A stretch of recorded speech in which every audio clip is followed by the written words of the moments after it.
Salut, humble humain. Moi, c'est Léon, le chat qui te parle avec toute la sagesse féline possible, et un soupçon de condescendance naturelle, faut pas déconner.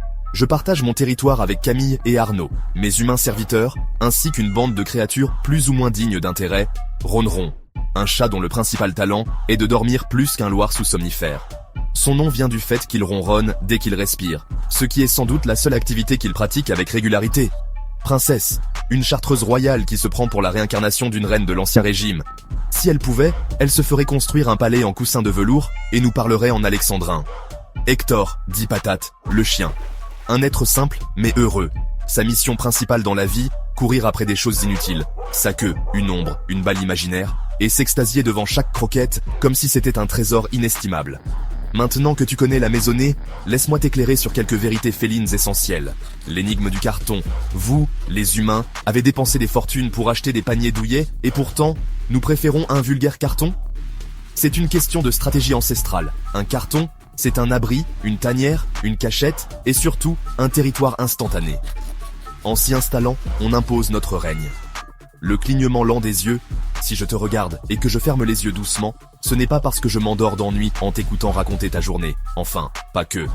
C'est un signe de confiance, un genre de « je t'accepte sur mon territoire, serviteur, fais-moi honneur ». Essaye de faire pareil en retour. Le massacre du sapin de Noël. Vous persistez à planter un arbre couvert de jouets brillants en plein milieu de notre territoire, et vous vous attendez à ce qu'on l'ignore? Sérieusement? Pour nous, c'est un défi, une provocation. Un arbre d'entraînement ninja qui demande à être conquis. Le cadeau du matin. Tu veux dormir? Nous, on a faim. C'est une simple question de priorité vitale. Toi, tu peux faire la grasse matinée. Nous, on risque la famine, environ 0,03% de nos réserves corporelles en moins par heure d'attente. Pourquoi on renverse tout sur les tables? Vous pensez qu'on est maladroit? Non. Nous sommes des scientifiques expérimentaux. Chaque objet surélevé est une opportunité de tester les lois de la gravité et de confirmer que, oui, un stylo, une tasse ou un verre d'eau tombe toujours. Le grand mystère du chien, Hector, Patate pour les intimes, a cette capacité extraordinaire d'être heureux sans raison.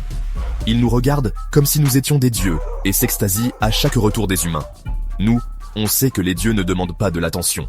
Ils la méritent sans la quémander. Mais bon, c'est un chien. On ne peut pas lui en vouloir d'être limité intellectuellement. Et voilà pour aujourd'hui. Si tu veux en apprendre plus sur notre immense sagesse féline, reste attentif et souviens-toi d'une règle simple. On ne possède pas un chat, on est toléré par lui.